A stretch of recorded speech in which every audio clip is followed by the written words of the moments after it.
So we're very lucky to have Richard Eckard. I've worked with Richard for many years and he's been really instrumental in helping us as beef and sheep producers to look at the way we can tackle climate change and how we can respond. He's the Professor and Director at Melbourne Uni Primary Industries Climate Challenges Centre, which is really looking at the impact of the changing climate on agriculture. I was really fascinated reading his bio. I knew that he was advising Australia and New Zealand, but he's also advising the UK, the EU, the International Livestock Research Institute that works out of Kenya and Ethiopia, and also the UN Food and Ag Organisation. So his voice is having a very big impact and his science is very, very important in how we respond and tackle to that. So we're thrilled to have you here today. Thank you, Richard.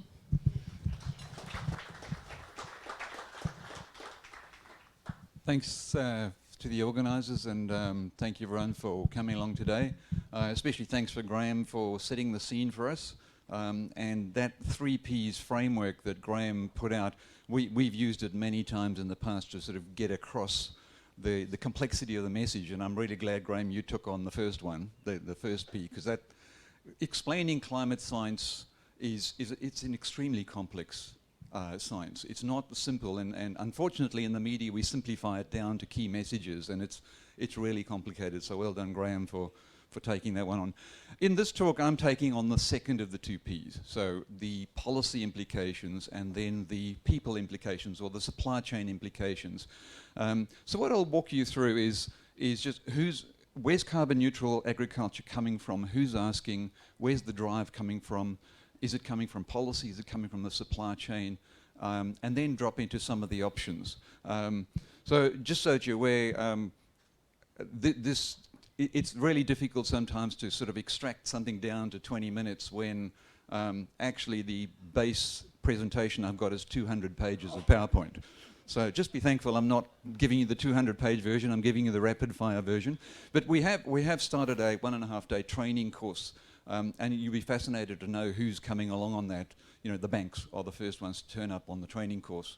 So we've done a 1.5-day training course for all the major banks on carbon farming and carbon neutral agriculture, and that probably shouldn't surprise you. Anyway, so let's get into the topic. Graham started off about, well, what are the greenhouse gases? And we know methane is one of them. So my simple way of explaining a greenhouse gas is most of the atmosphere, almost 99% of the atmosphere is dinitrogen, so it's N2, and it's oxygen, O2, all right? They each got 1 bond. The moment you go to beyond that, you start talking heat-absorbing gases, because they've got 3 or more bonds in them. So that's why you'll see methane, CH4, it's got 4 bonds in it, so it's a lot hotter warming gas than just O2 or CO. So that's why CO2 is also a greenhouse gas. So the moment you go beyond that, that's where the imbalance lies in the atmosphere. So methane, we know, comes mainly from ruminant digestion. We know it also comes from waste management systems. The other greenhouse gas is nitrous oxide, so that's N2O, so it's got more than 2 bonds in it. And that comes from any form of nitrogen that might be in our agricultural systems, be it fertilizers, be it legumes. It all contributes to the nitrogen cycle. There's carbon dioxide. Now, you know, there's the usual CO2 from the power stations and the consumption of electricity, but there's also CO2, for example, when you apply lime to agricultural land. That is a fossil source of calcium carbonate that came out of the ground from ancient sources, that when you land applied, it releases the carbonate molecule as CO2 back to the atmosphere. So that as well. Urea fertilizer comes with a very heavy carbon footprint. And then let's not forget, Graham touched on the sequestration in soils and trees, so we'll touch on all of those. Now, what are the typical farm emission profiles? On our website, which I'll show you at the end, we have a number of carbon accounting tools that allow you to do a carbon footprint on your property. And if you know the data, it's not that complicated. You can complete them in about 15, 20 minutes. And they give you these types of profiles. We'll just show you a typical dairy system, for example, compared to a northern rangeland beef system from northern Australia.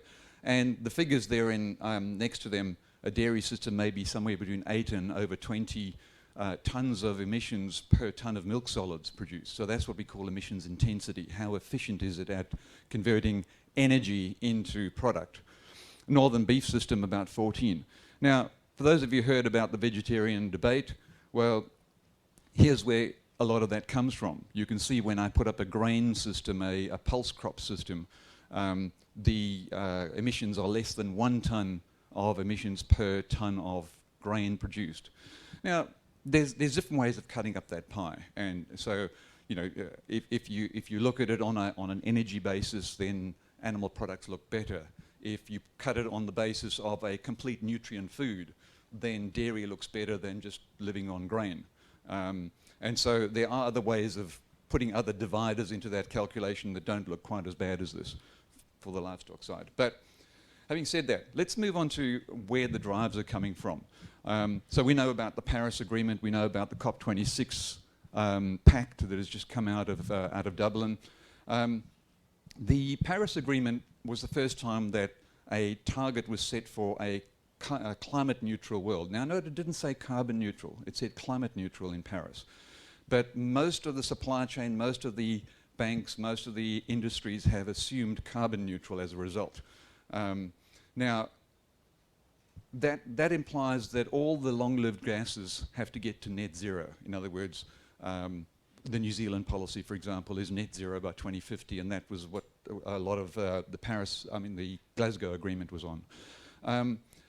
Interesting, a lot of you might have heard about the debate about the short-lived nature of methane in the atmosphere, and actually it is true that methane does not have to achieve zero to have the same reduction in radiative forcing in the atmosphere. So there is a valid target that New Zealand has set to say methane doesn't have to be zero. It has to be just 30 to 40% down on today's levels by 2050 to achieve an equitable contribution to reducing warming in the atmosphere, and that is true. Now, all that COP26 has done is just increased our short-term ambition. It said, let's do this by 2030, let's set targets that are binding by 2030, and that's what Australia unfortunately has avoided. There is also a proposed 30% reduction in methane that came out that I'll deal with. And there's a certain irony in that, is that in Australia we've agreed to soil carbon being quite a large part of our commitment, when, as Graham was saying, soil carbon is 90% determined by rainfall, and rainfall is exactly what climate change is going to affect, whereas we have technologies now to reduce methane by up to 80%. So ironically, actually backing away from a 30% reduction in methane, which technically is quite achievable, and backing a technology like soil carbon, which is dependent on rainfall, is kind of the wrong way around. Anyway, I'll leave that with you. But who's asking? Who's asking for carbon neutrality? And I can show you 3 pages of this information, and you probably don't need to read all the detail, but you've got all these multinational supply chain companies that are setting targets. And I would suggest to you that us waiting for governments to set targets or debate whether they do or don't set targets for the agricultural industry, that train left the station quite a while ago. You look down the list here, you've got Unilever, for example. So you can see this sequence of Unilever setting a target consistent with the Paris Agreement. Fonterra is the major supplier of dairy products to New Zealand, to Unilever. So then that cascades down. So Fonterra matches Unilever's target, which matches the Paris target, and you've got all the dairy farmers in New Zealand on the path to lower carbon as a result. The latest JBS has now set targets that are consistent with the Paris Agreement. You've got Heineken asking for carbon neutral barley malt in the near future from all the barley malt growers in Victoria.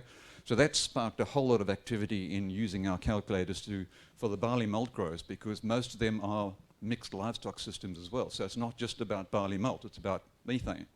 And then Rabobank, in this last newsletter, said that they were aiming for carbon neutral supply chains in their investment portfolio. So, they were one of the first to sign up to our short course on carbon neutral agriculture, and you can see where their thinking is going. So this is where I think the real rub is that of the 100 largest economies in the world, 69 are companies, not countries. And so when we start looking at countries to lead the way, yes, it's important for China and the United States to get on board, and they are. But actually, I would put it to you, this is where the drive is coming from. And as farmers, it's that third box that Graham was talking about. It's probably not the policy one, it's actually the people one.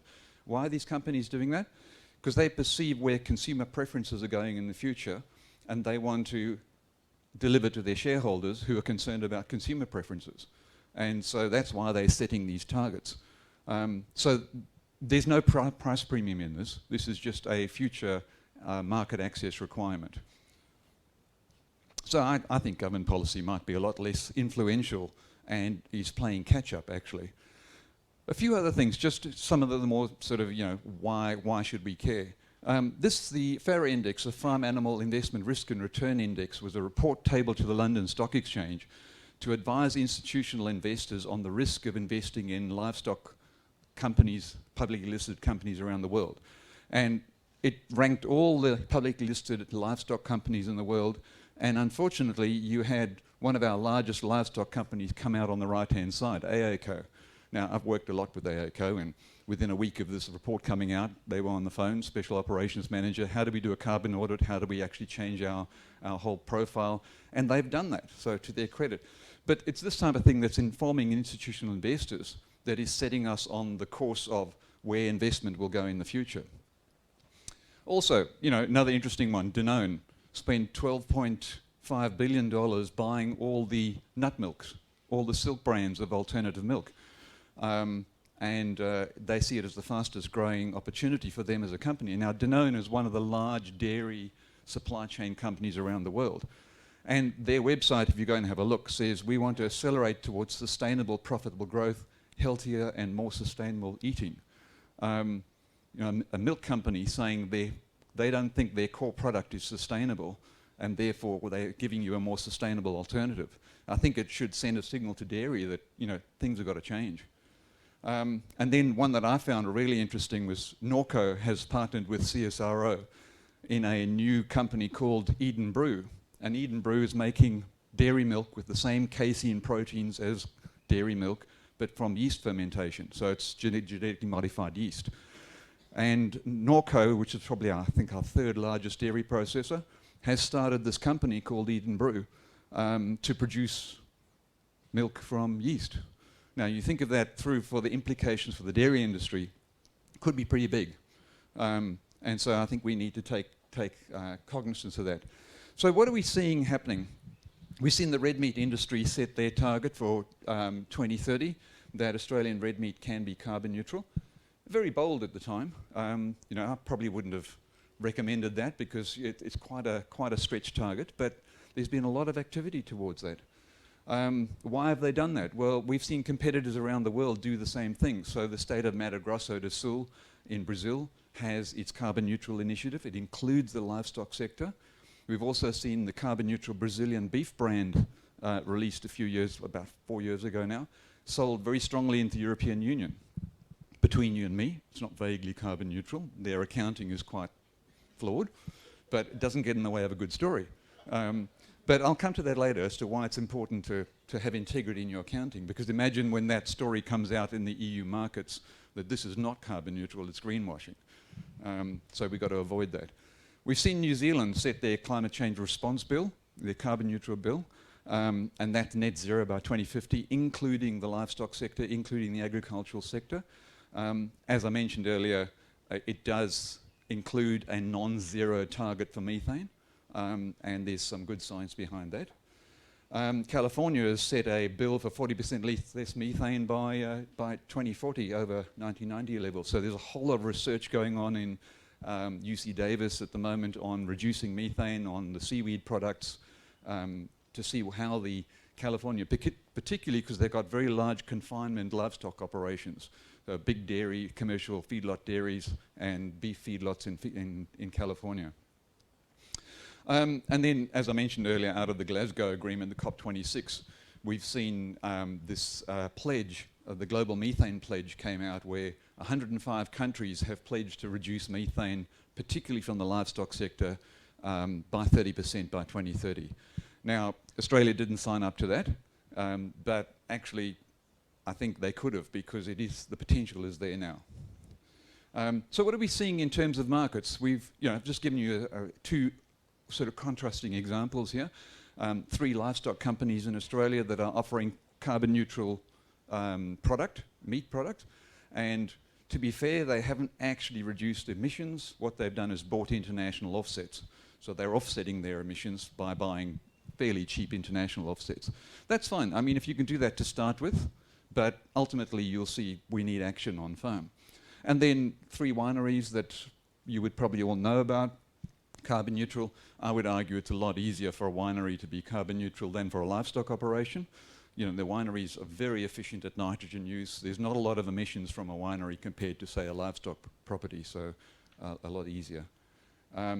Now, some other drivers I think we need to take note of. 2 very clear references by US President Joe Biden, basically saying we will apply border adjustment tariffs to countries that don't show enough ambition, and that's to protect American jobs. And the EU Environment Minister put forward border adjustment tariffs for product coming into the EU, again, by countries with insufficient ambition. Now, you know where I'm headed with this, because 70% of our agricultural produce is exported, and so we are highly vulnerable to these world markets. Australia recently ranked last on the Climate Change Performance Index, which is the index used to inform that document that I spoke about earlier. So when they are determining which countries have insufficient ambition and therefore need to have border adjustment tariffs applied to make it equitable to other countries, Australia is actually firmly on that list. And I would put it to you, our only choice is someone's going to pay a carbon tax somewhere. The question is, do we keep it in the Australian economy and use it for self-improvement and reinvest it in our industries, or do we pay it out to the border adjustment tariffs? Because in the end, at the moment, where we're going is we will just pay a carbon tax outside of Australia to some EU country for the right to export. So I don't think there's an option to avoid that. I think it's just a case of which do we prefer. Keep the money in the economy is obviously what we should be doing. So to define what carbon farming is just management principles that minimize greenhouse gases, maximize carbon storage, sequestration in the landscape, while improving the productivity and resilience of the agriculture system. So it's really important to note, it's not about reducing productivity. It's about being more efficient in how we convert sunlight energy into product. So it is important. Carbon neutral or net zero is similar management that minimizes greenhouse gas emissions, but then offsets the balance of the greenhouse gas emissions using some form of carbon storage. And that's where we will end up in, say, 20, 30 years' time. We will achieve big reductions in greenhouse gas emissions from agriculture, but we will still need our soil carbon or our tree carbon to neutralize the balance. This notion that the agricultural industries will store carbon that will offset the coal industry's emissions is fanciful, because the day will come where agriculture needs its own offsets. We shouldn't be required to trade them out to the fossil fuel industry to keep them alive. Climate neutral tends to be a bit of a vague definition, but it is really around no net contribution to radiator forcing. In other words, we're not making new contributions to increase the heating in the atmosphere. The other 2 things I'll deal with, because I'm going to end this presentation with a little bit of how do we do carbon accounting, so you've got some idea of that. A carbon account, what is that? It's taking the whole net emissions from a business unit. So wherever you define the boundary of your business, being the boundary of your farm, being the boundary of 2 properties that trade between them. So it's all greenhouse gas emissions within the boundary. It's all the greenhouse gas emissions upstream of the boundary. So what do you buy onto your farm in terms of urea fertilizer? What do you buy on in terms of electricity? You could make a choice to buy carbon neutral supply or non-carbon neutral supply. It includes all the soils and trees. A carbon footprint is just taking that same calculation and saying, let's express it per unit of product produced. And I would put it to you, carbon footprint is actually a very useful, or emissions intensity, is a very useful indicator of how efficient we are in our agricultural systems. It's actually become a very useful indicator. Give you some idea of those figures on beef production. Within just a range of management, you can go from about 15 tonnes of greenhouse gas emissions per tonne of live weight to about 9 tonnes of greenhouse gas emissions per tonne of live weight, just through management. So that's quite a big difference in terms of efficiency. So I thought I'd spend a bit of time on this because there's a lot of misinformation around what what's in the carbon cycle in agriculture. So I thought I'd just spend a bit of time explaining how I see the carbon cycle. So you've got sunlight, and that's the energy source we all use in photosynthesis. Now, in this diagram, you'll notice I've got CO2, or the carbon molecule, is always in red. And that's just to show you that carbon's not carbon.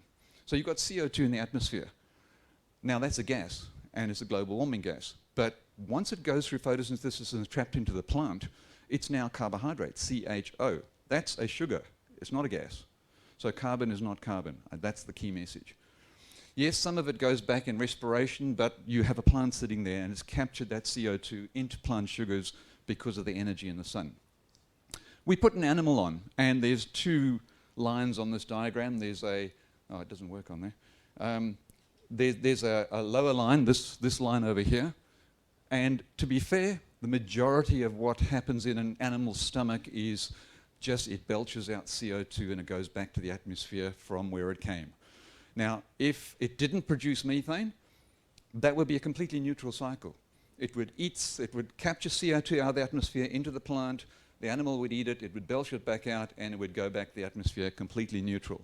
Unfortunately, a small amount of that carbon becomes CH4. So again, carbon is not carbon, because CH4 warms the atmosphere about 112 times that of CO2.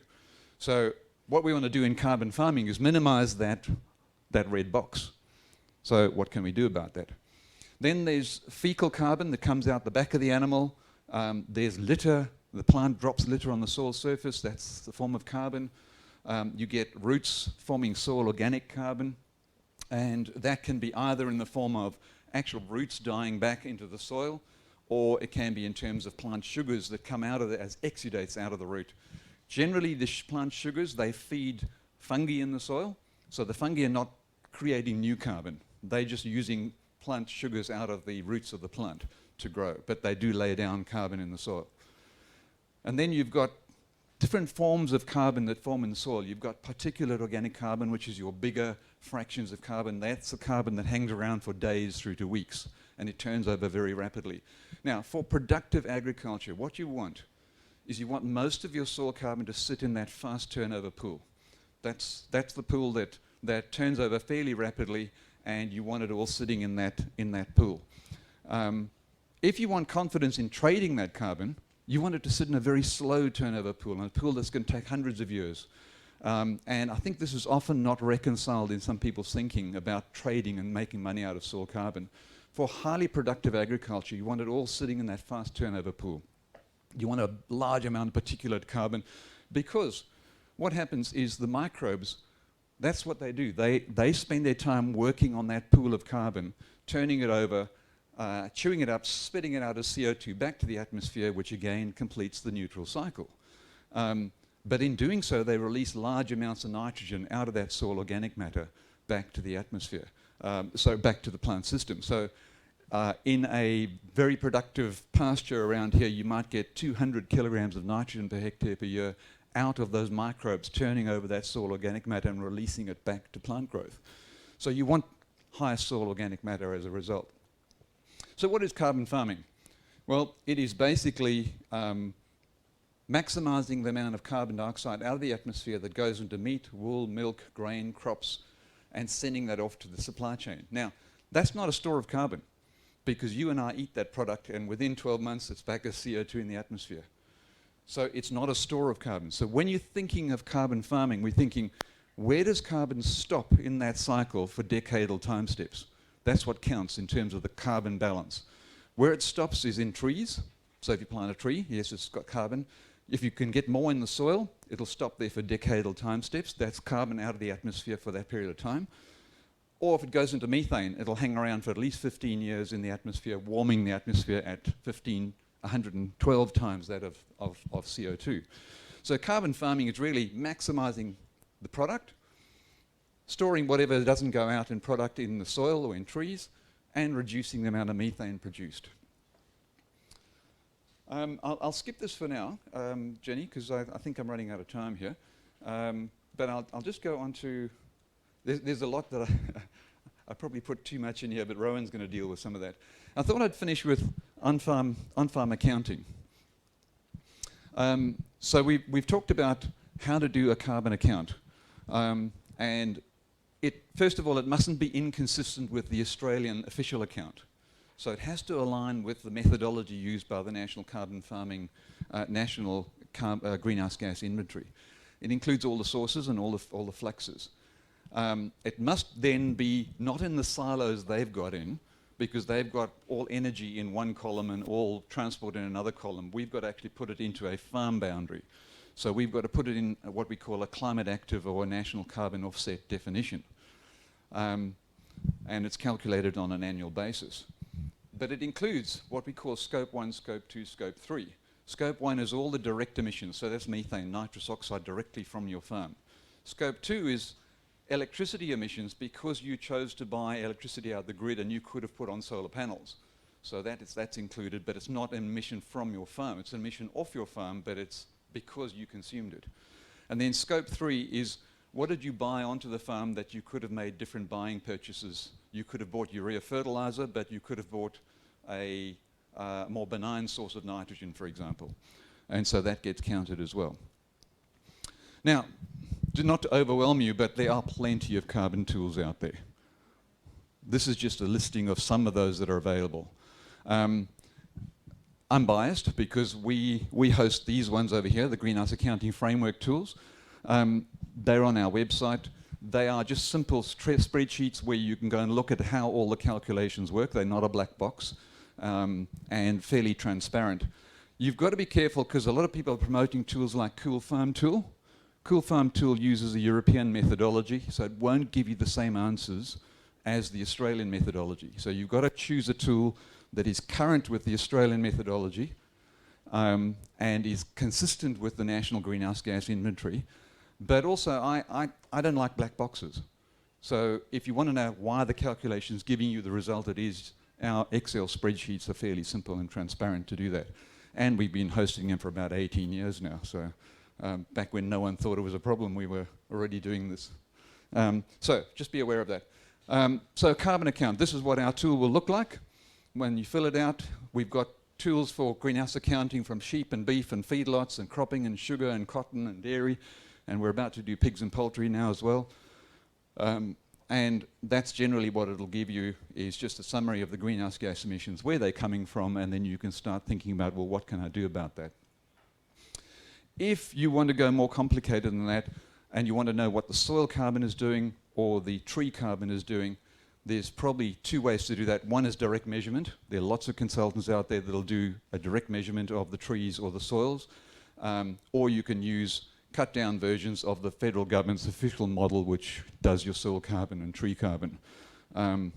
So that's how we do a carbon account. So probably the carbon accounting part is the easy part. It's the discussion then after about what can we do about it. That's actually the far more complicated part. What are the key influence points? So that's about where I'll stop, Jenny. We can go back onto all the mitigation strategies that I've got summarised there, but there. Fantastic. Thank you, Richard.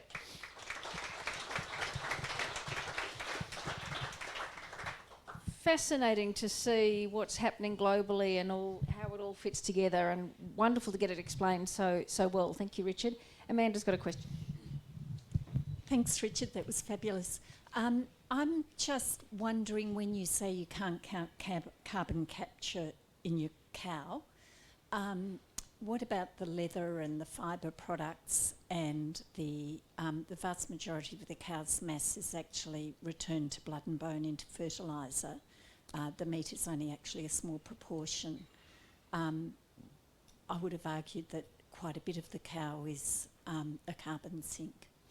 Yeah, it's a question we get quite commonly, and we took that seriously and built it into our calculators, and then discovered that it made less than 1% of the total. The carbon stored in leather and the carbon that is permanently out of the, or at least out of the atmosphere for 10 years.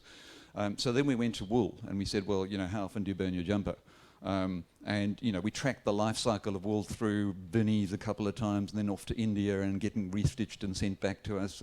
And so we had a 100-year lifetime of wool, and we built that into our calculators and made less than 1% of the farm balance of greenhouse gas emissions from wool.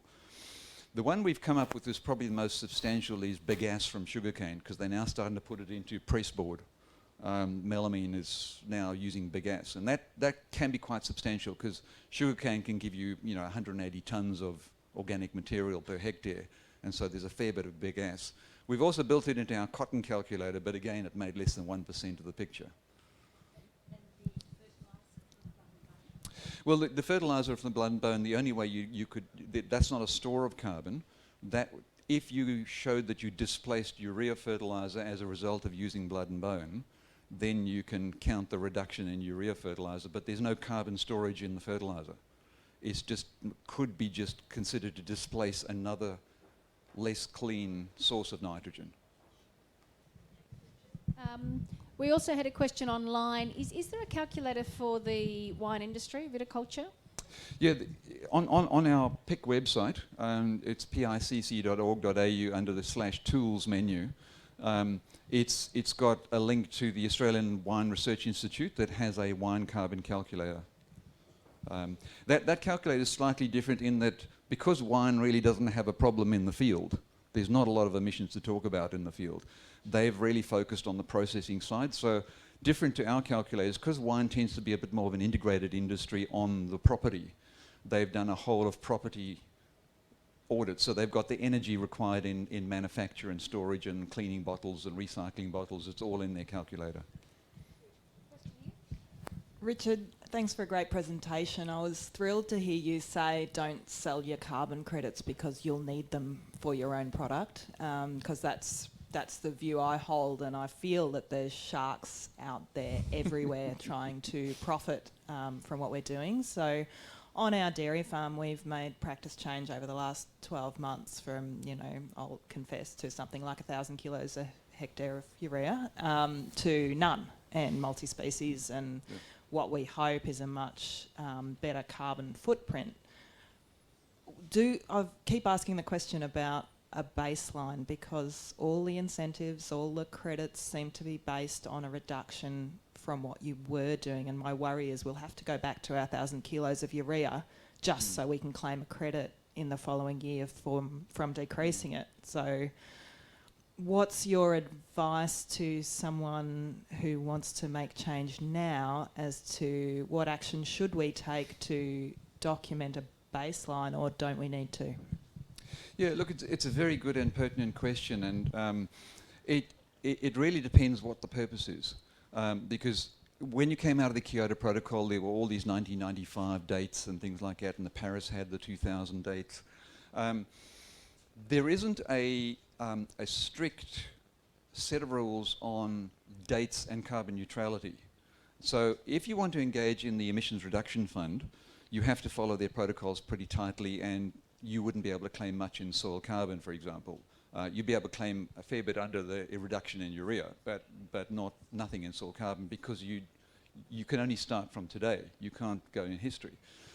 When you're doing a carbon neutral audit, we've done a number of high profile carbon neutral audits, like on the Jigsaw farms and the Tallaheny farm, where we actually proved that they were carbon neutral, but we were able to go back to the date on which the farmer bought the land, moved on and started making big changes. And we used soil samples from there all the way through and just modelled them all the way through. Now, because the supply chain doesn't care about whether you are an ERF customer, they just want to know you're carbon neutral. And as long as you've got some evidence that you are low carbon, they will accept that. So in the case of Jigsaw farms, they were able to access carbon neutral premium wool markets in Italy and New Zealand now under the Regen network, because we had published a paper on the carbon audit on their property. But we went right back to the mid-90s, when they started planting trees and changing pasture management and all that, and counted all the fluxes and stocks of carbon against their emissions over that period. So it really depends. You can determine what your carbon audit is at the moment. There are standards, but the standards just are basically what I showed you there.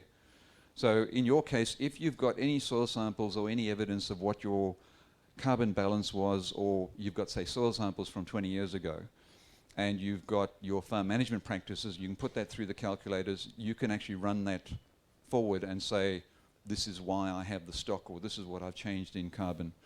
Yeah. Thank you, Richard. Absolutely fantastic presentation. We do have more questions online and here, but we're going to keep them for the panel. So Sure. if you can join me in thanking Richard.